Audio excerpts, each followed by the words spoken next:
In this episode, we go inside the induction and turnover ceremonies of the Philippine Chamber of Commerce and Industry, Quezon City. Not to spotlight titles, but to understand what this leadership transition means for entrepreneurs.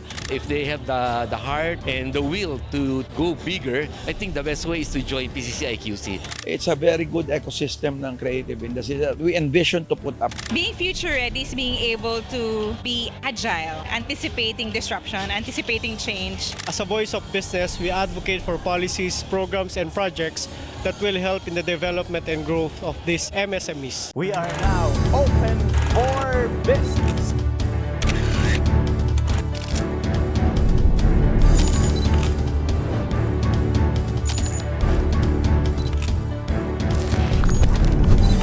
It is a signal to the world. We are open for business.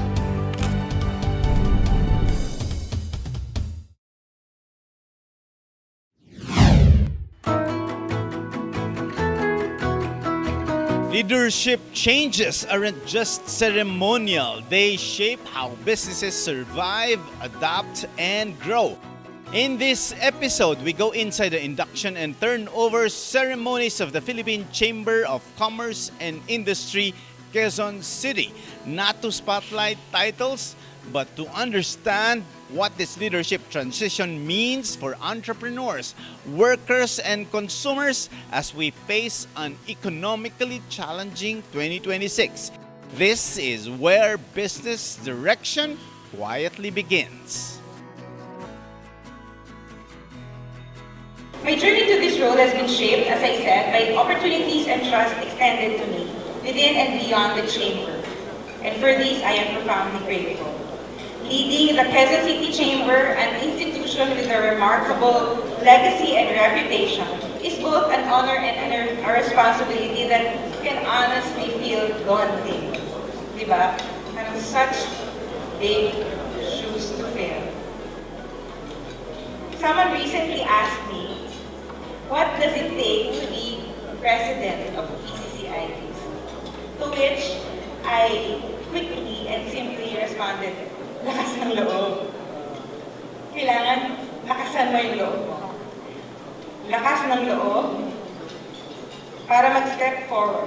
The courage to step forward, to take responsibility, and to serve. And so, as I assume this role, allow me to share the principles that will guide how I lead this change. First, I believe in the principle of primus inter pares. First, among equals. Leadership is not about control. It is about enabling. I believe in an empowered board, both in our contribution, in our collective wisdom, in decisions shaped by dialogue rather than dominance. I am deeply honored and genuinely proud to lead this board, a group of established and distinguished business leaders who bring not only experience and expertise, but integrity and shared commitment to service. What inspired you po to come up with the theme anchoring, bridging, future-ready leadership? I thought about what to do with a chamber that's remarkable already and multi-awarded. And I thought that with a chamber that's already founded in good foundation, what we need to do is to connect businesses which are already established with the smaller ones, the micro and the small businesses with the bigger ones, anchor them to the right fundamentals, bridge them to each other, and prepare them for what's ahead. Yeah. So what does it mean to be future ready? What is that quality that you need? Being future ready is being able to be agile. You don't know what's coming, but you're ready. Anticipating disruption, anticipating change, but being right in your fundamentals, knowing your numbers, because the opportunity is for the ready. That is a very good statement because we want to also tell you that a lot of people are expecting right now that there will be an economic downturn or a narrowing of economy activity here in the Philippines. What does it mean to be a leader beyond titles and ceremonies? I think it's being able to look forward with anticipation and hope and positive mindset, because a lot of retailers said that 2025 was a downturn in sales and in economy, and they are saying that 2026 is, they call it in Tagalog, bawi year. So we're all looking forward to that. And I think that's the mindset that we need to take as entrepreneurs. We have that positive mindset and take every opportunity to grow and scale up and just do business. I think the board is united in focusing in engaging the membership, because PCCI has a varied range of industries, and we want to maximize engagement business to business within the chamber, and to be able to provide avenues where members can serve outside the community.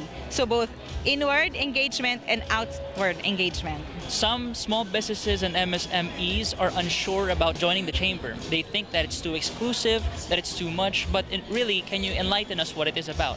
I would understand that some of our members are really big, but I think I'm the perfect example, because we're not a large company. We started actually small, and now we're exporting. And I think that's a story that we can share to them, that you can start small. Maybe you don't want to scale up, but you can increase your competitiveness and increase your quality and improve in the level that you want. But if you want to go big, let's go big, and let's work on it together. We just want to know what sets PCCI apart from all the other movements that we have here in the Philippines. Well, for PCCI-QC, we're focused on developing MSMEs, that is micro, small, and medium enterprises. And we consider ourselves to be the voice of business. And as a voice of business, we advocate for policies, programs, and projects that will help in the development and growth of these MSMEs.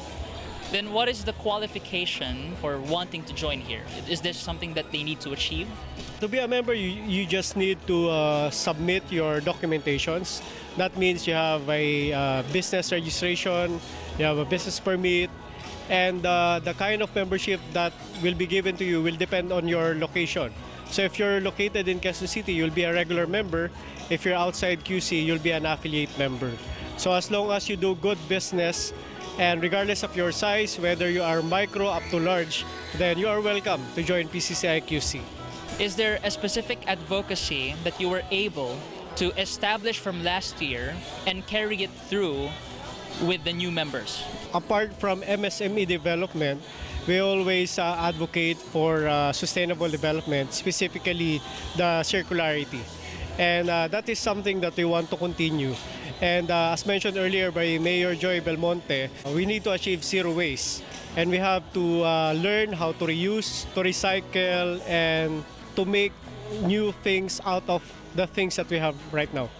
This gathering is not merely a changing officers.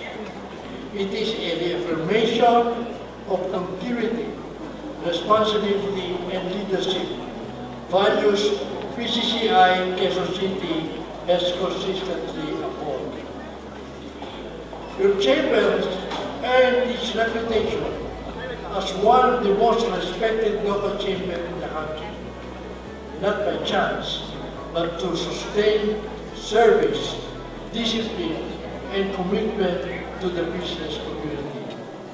Can you tell us, how do you believe has the PCCI helped the entirety of the Philippines in terms of small businesses and MSMEs?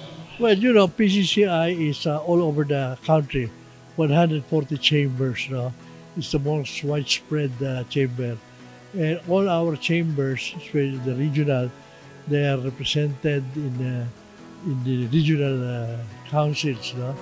And in the national issues, many of the PCCI chambers involve themselves, because we are the biggest business organization.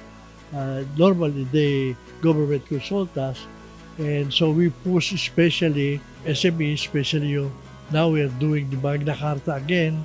We're hoping that we'll be able to get support for SMEs. We're also pushing for support for export, and also we're trying to see how we can help in job creation. PCCI is very much involved with that, together with Takeoff, the Employers Confederation. And we're trying also to push export, and that's our role. PCCI-QC is here to help businesses based in Quezon City and even outside Quezon City. And for those who are interested, please visit our website, www.pccicquezoncity.com. And if you are a member of PCCI-QC, we are here to mentor you, to support you, para maidikit din namin kayo sa mga government agencies kung saan meron na tayong mga partnership. Tutulungan namin kayo, grow with us, grow your business with us. First of all, I would like to congratulate the newly inducted officers and board of trustees of the PCCI-QC for the year 2026-2027. This board are very active and willing to serve the business community, and with our team for this year and 2027, ABF, anchoring, bridging, and future-ready Quezon City. For this year's campaign for PCCI, it's anchoring, bridging, and future-ready leadership. For me, as for my company, how can I help MSMEs? Through our leadership, through our trainings, through our free seminars and workshops. Some of the MSMEs, small businesses, think that belonging to the chamber is going to be a tough barrier to reach. You know, they think that it's exclusive. What is your message to them? What should they view PCCI as? My tip for everyone who is watching here today, being part of a community of like-minded individuals who are entrepreneurs. These people will be your mentors. These will be your people who will whisper to your ears what are the mistakes they've done through the years. And if you're a young budding entrepreneur, take that advice. 30 years of experience to someone who's young, you already removed the 30 years of mistakes. You learn from these. And I think this like-minded individual community will help your business grow on their own. My tip for everyone who is an entrepreneur like me, when I was invited here in the Philippine Chamber of Commerce, Quezon City, I've met friends, I've met mentors, and these actually helped me grow my business in my own little way. And I think the like-minded individuals, when they all meet together, they know how to grow the business. They learn from mistakes. And I think that is something that a lot of entrepreneurs don't see value from. Being part of an exclusive community, it's not exclusive. It's open to all. All you have to do is open your mind, open your heart to opportunities, and that will help you grow. Not yourself as a business person, as an entrepreneur, and at the same time, seek fulfillment on your own. With the advent of technology, this is something I would always share as a message. AI, or artificial intelligence, is not here to replace us.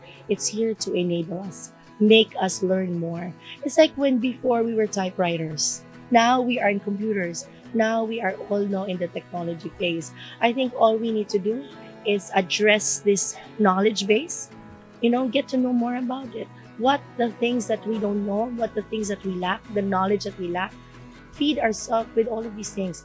I think one of the things that people should understand, life is a continuous learning. Learn the things that you may not know. Right now, I'm still studying. I'm learning AI. But even at my age, I never stop learning. So life is a continuous learning. So I think for me to be relevant in today's age of 2026, adapt. Really adapt on the changes that is happening, not only in the industry of advertising, but worldwide. I think with the advent of technology, I think they'll be able to do that. Ma'am, how many partners do we have currently? Like an estimate number of partners do we have currently with PCCI? Well, with PCCI, we have several partners. Actually, kung sasabihin mong ilan, ang dami kasi with local governments pa lang. Our partner with Mayor Joy, local government, of course, the BPLD, the Business and Licensing Department, which made us really easy para mag-process ng aming mga business permits. And of course, LEDI po, yung kanilang economic unit. So, yung mga MSMEs or nano members namin is magbe-benefit doon sa mga programs nila because they have this innovation hub.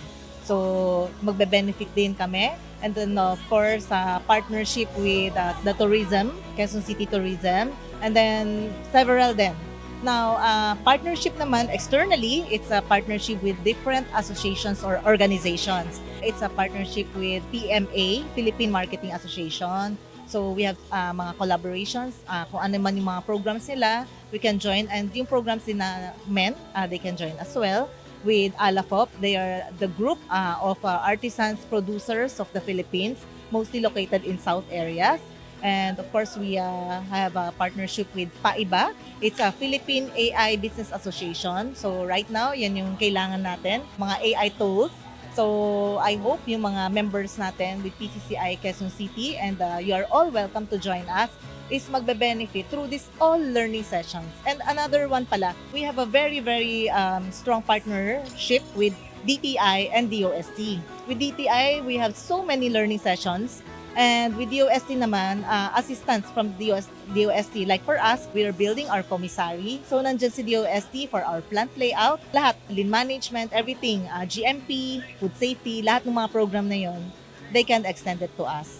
Being a member of PCCI, tayo yung unang-unang magbibigyan ng priority, no, on mga programs ng mga partners natin. And one more thing, we can also suggest kung anong kailangan natin, needs in our business. Like a partnership with Alafop, they are very strong in export. So yung mga members natin na may mga dreams or may mga talagang promising yung mga products nila to export, andun si Alafop to assist us. Down the line, it's expanding our business. And down the line, it's more kita, more profits. Philippine Chamber of Commerce and Industry is an organization wherein business people and the local government come in unison with synergy. So this is an organization to help business people to make good in business, at the same time to network. Because, well, in business, it's not about you or your company. So you have to be with other people, other minds alike, to move forward and to serve better. So PCCI is a good avenue to service that and to give that to the clients and to the people. For me, a qualification of a leader is you should serve first. Being a leader is a big responsibility. So you are not a leader to direct people. You are a leader to be one with the people, to push the boundaries with the people. So once you serve them, and once you serve this purpose and your mission, and then you can, imbibe being a leader. So being a leader is the one who serve first the people and your clients. We are into manufacturing business. So number one advocacy is we want to help business people to do the right business, the right way and how to do it. We can do rebranding, relabeling. For example, you have a brand or product in mind, we can make it happen. We can make it like a physical product. We can help you do that. We can help you, the CEO of your own brand and your own product, by creating your product, your brand, and everything for you, so that you will not think about the manufacturing process. So that's the service we can give you. And aside from that, we in Happy Life Organics, we give pride in using plant-based ingredients. So one of our hero product is for pet care is the waterless shampoo. So it uses neem as a tree. It is poised to have like anti-insect, antibacterial, antiviral, anti-fungi properties, and insect repellent properties. So most of our pet products has neem in it. That's another service that we can provide to PCCI-QC through our company as a manufacturing company, to give poise or to give pride to plant-based ingredients and products. Representing the medical center, of PCCI. It's an ecosystem, PCCI. It is a group of MSMEs. There's a group of a lot of industries. But fortunately, the Los Santos Medical Center, one of the premier hospital within Quezon City, is a member of PCCI-QC. So this is really a good opportunity to service all the members of Quezon City, not just the PCCI-QC members, but really the whole community of Quezon City. And you really need the people to be healthy. You need your workforce to be healthy. So, yun lang back time in COVID, walang tao. Mahirap ang trabaho, di ba? Mahirap. Most of the companies are really closing because these people are not healthy. So, ang number one na dapat invest natin ay ating kalusugan. And how do we do it, And as part of serving the community as well, you know that De Los Santos also has launched a lot of PhilHealth coverage servicing the communities, without no balance billing. So this is really a good start because an MSMEs, no, hindi pa to maganda ang coverage, their health plan coverage. But now here, we would like, no, to announce, no, to all the PCCI-QC members, no, that De Los Santos is just one call away, no.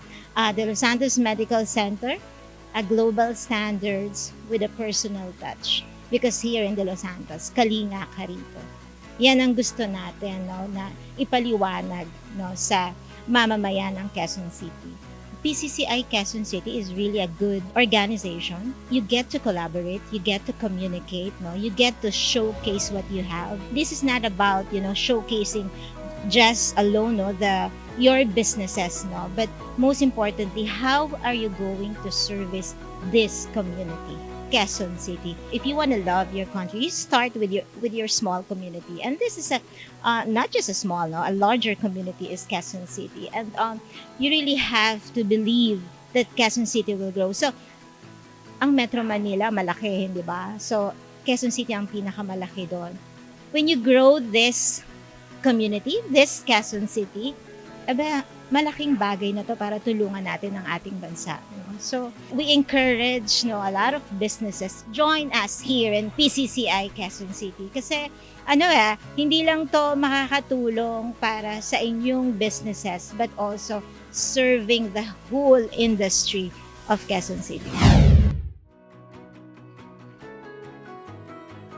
Ako po ay naliligayahan na naimbita dito sapagkat alam nyo, napakahalaga kung ano ang PCCI, ang Chamber of Commerce. Sapagkat ang Quezon City po ngayon, alam naman natin, number 1 city ito. Pinakamayaman na city at pinaka-progresibo. Hindi yan magiging progresibo, hindi yan magiging mayaman kung hindi dahil sa inyo, dahil sa negosyo. Ang isang lugar, kahit isang bansa, hindi siya pwedeng sabihin na maunlad kung walang maunlad na negosyo. Kaya napakahalaga ng pagtitipon na ito, napakahalaga na magkaroon ng mga bagong miyembro, bagong mamumuno, sapagkat yan po ang pag-asa ng ating bayan, negosyo. Sa matagal na panahon, yan po ang aking advocacy, yan po ang ating inilalaban hanggang ngayon sa Senado na buksan ang ating bansa sa negosyo. Hindi lamang po dito sa ating bayan kung hindi ayusin natin yung trade natin sa ibang bansa. Ipagmalaki natin, ipagyabang natin, ipakalat natin yung mga produkto po natin. Before anything else, congratulations to all of you at PCCI-QC for yet another year of successes. As the largest local chamber in the country, I am certain that 2025 has been filled with milestones under the leadership of your outgoing officers, ably led by your President, Atty. Arnel Mateo. Today, we celebrate that singular culture of excellence, one that makes you, and I quote, a persuasive voice of business here in our city.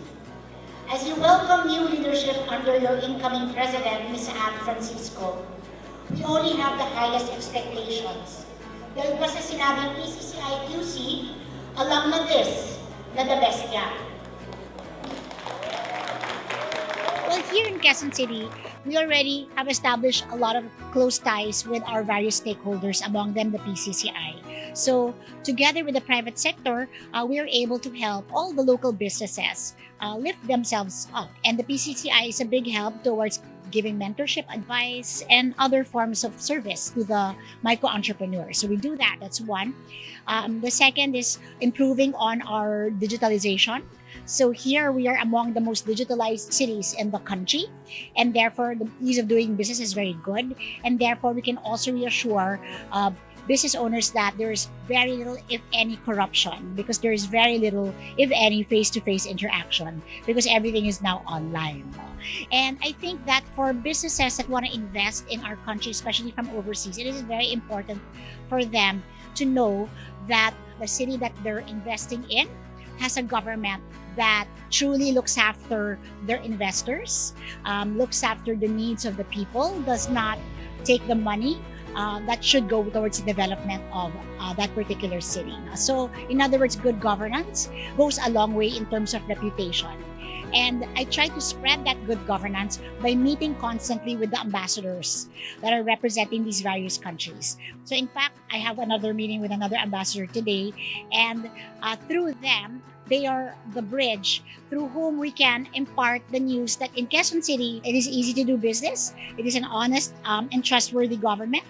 And we have a government that listens and works with the people. Quezon City has a very strong partnership with the local business sector as well. So that's one way. And then there are also these international chambers of commerce, like the American Chamber of Commerce, the EU Chamber, the Latin American Chamber. There are all these chambers of commerce made up of businessmen from various countries doing business in the Philippines, and they're all organized and they're always looking out for cities where they can invest money in.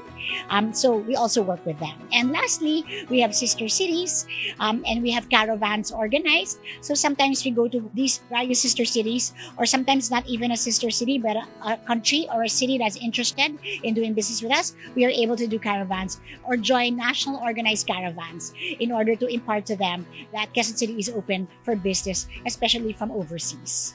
When you talk about digitalization, I think the number one country is Estonia, I was told. So they are our benchmark. So we look for the countries that are the best in what they do. And I think that is one country that does it very well. I think New Zealand, the Nordic countries do governance very well. So we benchmark with them, and we try to make sure that when we develop our standards here, they are at par with the best in the world. We work hand in hand with Mayor Joy and our various departments to ensure that every entrepreneur, from the smallest cooperatives to the largest corporations, has a seat at the table and a voice in the government. You at PCCI, Quezon City, are the backbone of our local economy. You create the jobs, opportunities, and hope that sustains thousands of Quezon City's citizens. This is why in every policy and ordinance we draft, our priority is to ensure that you feel the full support of our city government. Your induction today is more than just a ceremony. It is a renewed pledge of service and accountability. Rest assured po that my office, with the full backing of Mayor Joy Belmonte's administration, will remain your constant partner and bridge as we navigate the challenges and opportunities for the future. Quezon City government and QC PCCI are an example of how public and private cooperation can help MSMEs through MSME-friendly policies, events and activations, and the participation of stakeholders. Go Negosyo Success, now running on our 20th year, and its programs is due to the partnership between the public and private sector. Leadership, as Ms. Ann echoed, is an important pillar and critical ingredient in achieving this synergy between the public sector and the government. Go Negosyo is actually a non-profit organization that helps MSMEs how to scale up. This is actually founded in 2005, founded by our founder, Mr. Joey Concepcion. The advocacy wanted to have the shift of mindset and attitude for Filipinos get into entrepreneurship o sa pagninegosyo. So what we do here is that we provide mentorship and guidance for our SMEs, linking yung ating mga big negosyantes to the smaller ones for them to grow the business better. So actually, we have like several programs and activities that we do nationwide, and through our 3M on Wheels, through our summits and other activities for them to grow on. We have been collaborating fully with a lot of chambers, including PCCI-QC, as they provide expertise and guidance to our MSMEs, practical steps on what to do and what advices could they provide to their ones. I think that is a very important note, what you just said there. It is to provide a mentorship and also knowledge. We just want to know right here, what do you think is the most important quality of a business from the Philippines in order to adapt to the changing times? Biggest probably is more of innovation and resilience. Filipinos are known to be resilient on what to do next, and adjust on what is needed. So especially now that innovation is very fast. There's a lot of trends that are there. So entrepreneurs are supposed to ride that wave for them to be able to be relevant on what we are with now. So without actually our guidance of our mentors or actually entrepreneurs who are there, they could be provided tips or strategies on how to go at this wave. Kasi kung hindi nila gagawin yun, hindi sila magkasucceed or they could like die down in the next coming years, which we don't want to happen. I'm actually aware about PCCI. Back in the province, I'm also a member of PCCI Leyte. But when we expanded our business in Metro Manila, specifically in Makati, I think this would help me in networking, get to know the people around, and also it would help me get clients as well. How has PCCI Leyte helped your business expand there? It was late when I registered and I was inducted 2 years ago. But with the help of PCCI, we were able to update with regarding, the government. PCI usually conducts meetings with the director of the BIR, director of the DTI. You get to update the company and yourself about what's going on in the economy and what's going on in the market. So by updating that, as the one leading the company, I can contribute more to the company. This is a new playground for me. I'm gonna explore, meeting new faces, and by getting to know these people, I need to really attend the meetings and know how they move, their body language, and how they create business here in Metro Manila. Because, it's different in the province and in Metro Manila. As a provinciano, I need to expand myself and be creative, explorative, and maybe more collaboration with the people here in Metro Manila. I was appointed by the board of the chamber to be the chairman of the Creatives Committee. So the Creatives Committee is born out of the law, National Law of 11904, Republic Act 11904, wherein creative domains include audiovisual media, digital interactive media, creative services, design, publishing, performing arts, visual arts, cultural sites. So I am now inviting many members, which I saw there's a lot of members of ours that belong to these different domains, and their businesses are in this domain. So I'm inviting them to become members of our group. Then what we discussed with the mayor was that they would provide us the chamber and the LGU will join forces, collaborate, and all other third parties, including yung performing arts artists, actors, directors, and all the others sa design, then they will fall under Philippine Chamber of Commerce. Umbrella nila ang Philippine Chamber of Commerce, and then we will represent them in the collaboration between the LGU and us. So what we intend to do, the mayor already told us that there's probably a site that could be used as an office to provide creative artists from all over the Philippines to be housed in an innovation and incubation hub of creative artists. Can you imagine people from Bulacan, from as far as Ilocos, anywhere else, who are creatives, who are good at writing, painting, or performing arts, dancing, or whatever? Can you imagine if they do not have any place where they can sit down, think about what their art is about, and then up to the end, pati paghahanap ng market for them, suppliers for them, we will house them in a space, in an innovation and incubation center. We will house them there free.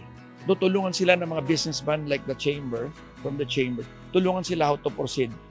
And people like me who are into this, and we are tied up already with many groups who are directors, artists, actors, and we talked to Robin Padilla already. He's willing to help us also. So we have many supporters already, and I think there's a lot of funds that are available for this 11904. No? So it's just that there is no platform for all of these artists, smaller ones and even bigger ones, to be able to elevate themselves into a bigger platform, into a higher level.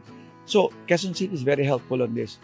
With this way, yung mga artists na mga maliliit at saka yung mga maliit na MSMEs at saka mga nano industries, then we can put them all up, brace them all up, and then tulungan chamber sa kanila, sourcing, up to marketing to the end. So It's a very good ecosystem ng creative industry. That way, we envision to put up under the leadership of our President Anne Francisco. The other thing that we will do is, for example, I own a lot of artifacts from all over the world. So I intend to share it with the different universities, schools in Quezon City para meron silang subject matters. Para ang tourism, kasi head din ako ng tourism, not only the creatives. Tourism and creatives are very much attached to each other. So, para meron ng tourism industry sa museum tourism.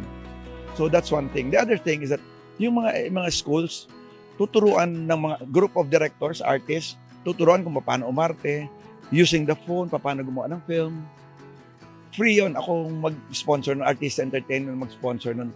This is under the auspices naman na lang mga Directors Guild ng mga Film Academy of the Philippines, mga ganyan. Mowel Fund, naka-attach na sila dito sa atin. Nandito na sila sa atin.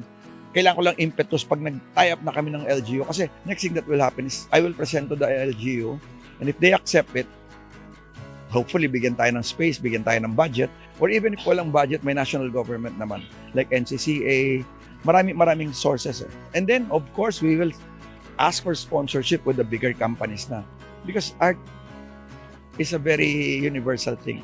Yeah, expansive space siya. Yeah. So these are the other things that will happen. So ang dami pa niyan, ang dami pang naka-line up sa amin. I just need more members to come in and then help me out with the different committees. That's where I am right now. Yeah. PCCI-QC City creates meaningful connection with each members, no? And their businesses. So if you want to do networking, if you want to upgrade your net worth, you have to join our activities and events because in these events, you are able to do business to business with each other, maybe buy their products or their services. So you'll be able to know also the products and services of the other members. Through PCCI-QC City, we'll be able to learn, no?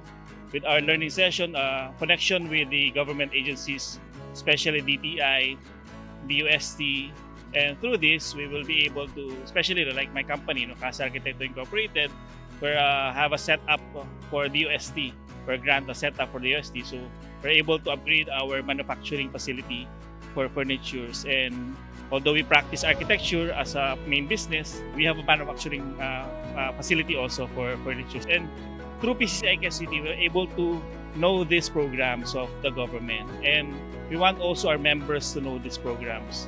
That's why joining PCCI-QC City is important to increase your net worth and your network as well. What can you say is the biggest advantage that you will gain once you join PCCI other than the network and the net worth that it provides? Well, in my own experience, is you will gain lifelong friends. And as I've said earlier, meaningful connection is translate into somehow you trust each other to do business in a level that is, we call this level of friendship. There's no more doubts, there's trust is also there because everybody's vetted out already. Before you join PCCI-QC City, you have to be vetted out. You have to be approved by the board of members. Because of long time friendship with these people, to be able to do, do business with each other. And through that, increase your net worth. And of course, increase your network through friendship as well. I've joined PCCI almost a decade ago. I was starting as a member because I'm the only one in the industry of architecture and construction during the time. But now we have a lot, which I'm happy to collaborate with. They tapped me to design the business center of Quezon City. And through that, I gain clients also directly, mabilis. Yung connection namin sa isa't isa, yung trust ba, it's already there. And the contract making, they teach us also. More than the contract itself, it's more of the friendship throughout the years. And through my experience in our firm, 10% of the business that we have is from this chamber. Nagpapasalamat po kami sa inyong pagpunta at lalo na po sa mga naging new member po namin as new inductee po ng PCCI Quezon City. Humihingi po ako ng tulong sa inyo, suporta na continue lang po ang ating mga advocacy, lalo na po yung mga maliliit nating negosyante na gusto po nating marami pa ma-explore, magtulungan, and collaboration. Nandito po ang PCCI Quezon City para tumulong po. Well, first and foremost, we would love to have them as members of PCCI-QC, and I think the readiness is also important. No? If they have the heart, of course, and the will to join or go bigger, I think the best way is to join PCCI-QC. First and foremost, being a member of PCCI-QC gives you a lot of access. It's a diversified group from different industries, so it's good to be part of a organized group which is like PCCI to broaden your connection. Is there a specific responsibility that they should take note of once they join in? Well, being a PCCI-QC member, of course, you have to consider a responsive member. You should abide with the ethics of the organization. Basically, these are standards. And of course, the most important thing for a prospective or aspiring PCCI-QC member is to openly join and openly accept changes for the betterment of the company. Maraming salamat sa isang oras na pagsama sa amin upang tunghayan ang isang makabuluhang usapan ukol sa negosyo dito lang sa Open for Business. Hanggang sa susunod na linggo, samahan nyo kaming muli dito sa Open for Business. Catch us on Facebook and YouTube. Like and subscribe on our social media page at Net25 TV. We will bring you more insights from industry experts, thought leaders, CEOs, and featured SMEs. Together, let us help encourage business development in the Philippines. Sharpen your business acumen, feel the pulse, and set the trend for as long as you're informed and open for business. Ito po si Cesar Vallejos. Marami pong salamat.